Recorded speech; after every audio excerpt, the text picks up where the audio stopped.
Ano yung mga habit na ginagawa mo, Sir RD, para maabot mo yung mga goals mo sa buhay? Siguro number one is that I never stop learning. That's one thing that siguro talent ko, God-given gift for me. Makinig sa mga podcast, mag-aral, and every morning when I wake up, I do my meditation. That's the first thing that I do. Just giving it all for myself before anything else. Number two, I have my own learning session wherein I read books. Minsan nakikinig pa ako ng podcast. But I have that time, minimum 30 minutes for me to read books, makinig. And after that, I work out. Because for me, success, the real abundance is more than just having money. Wealth is not just having money. Because after you get money, what's next? Next is relationship. Your relationship with your family, your relationship with the loved ones, the people that matters to you. But number three is your health. Health is wealth. Diba? Na parang, I'm seeing a lot of people dying simply because maybe nagkakasakit. Doctors right now, you've seen influential people ng mga doktor now suffering from cancer. And it's because of how the society right now is really operating. Fast food, diba?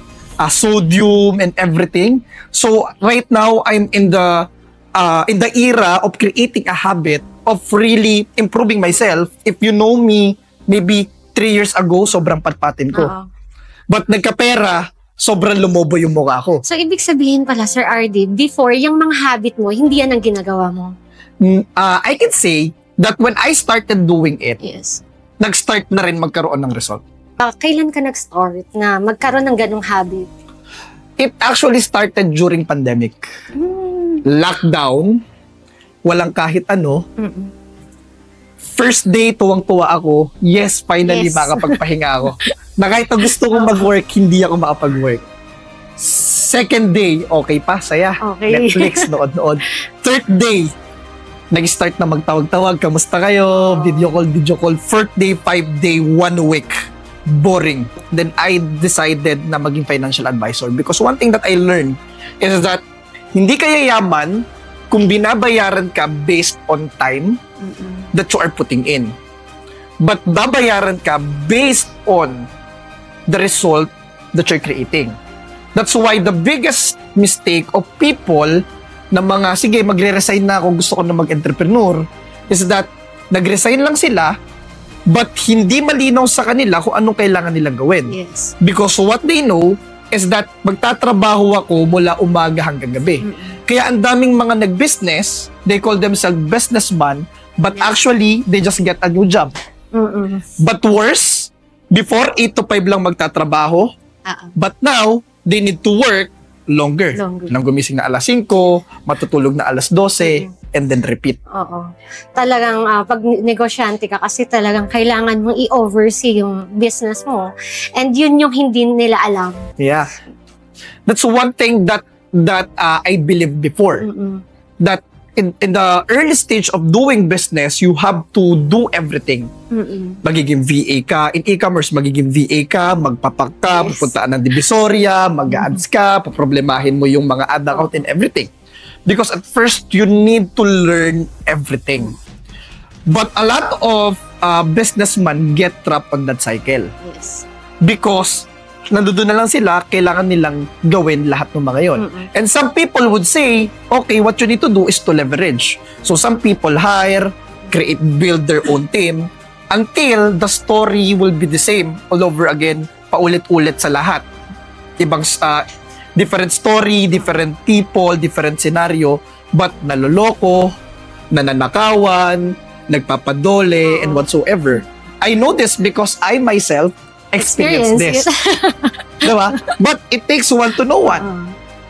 But one thing that I learned right now, from me building that habit of learning, enrolling from course, even right now, naubos ko na lahat ng mga courses sa Philippines. Right now, I'm in the space wherein I need to go to abroad.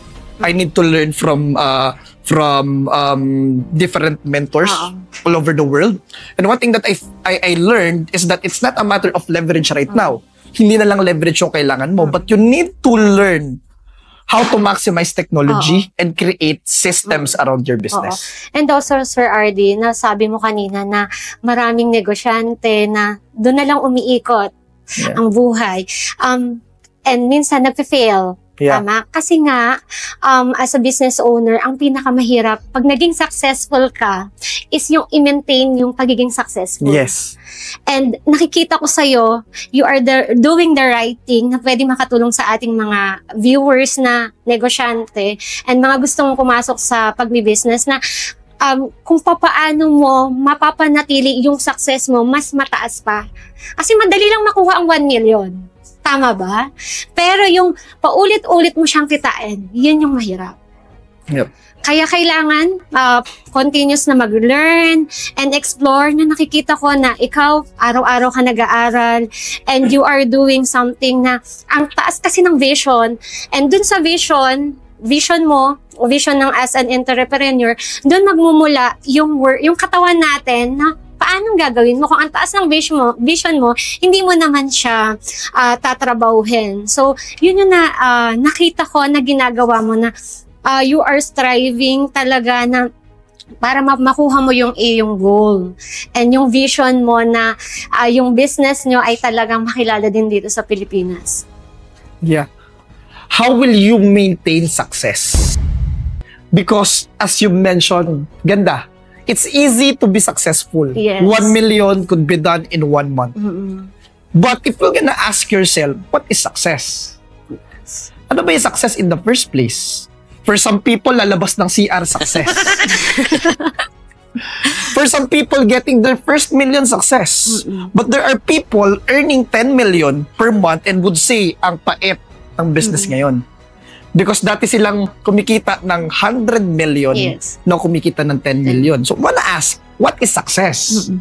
How do we define success in our own perspective? Because it's just a matter of perspective. Everything is just a matter of perspective on how you view things. But for me, I don't maintain success. Yes. What I want to do is progress and progress and progress. As I mentioned kanina, what I do is just to create different seasons, different level, so that I know that I am growing and growing and growing from time to time. Because there are 3 kinds of entrepreneur. Number 1, yung mga sobrang nag-analyze, over-analyze, they even start. E-commerce is growing, ngayon mga live selling is in, and they just look at a lot of things that they need to prepare in order for them to get to that level. However, dahil sa kaka-analyze, wala nang nangyari. The second person are the overly excited. Dahil excited, live selling, takbo na tayo dyan. Bitcoin, ang dami dyan, punta na tayo dyan. Without even learning the things na kailangan matutunan with that. And thirdly, the people who are overly complacent. Nakuha na yung success, na-define niya na yung success, na-experience niya na, but the problem is become too lax, na okay na dito na ako, hindi na mag-grow. Okay na naman yung business, bakit ko pa kailangan lumipat sa ganito? Bakit ko pa kailangan mag-hire? Bakit ko pa kailangan mag-live selling? And then eventually, they gonna die. Because if you're not growing, you're gonna die. So, yun yung mga tao na na-comfort zone na sa success na kumikita naman sila. Right. And also, yun yung mga tao na parang nakuha nila yung success pero hindi na sila nag-continue na mag-aral. And then, pag nagka-problema yung business, mawawala yung business nila.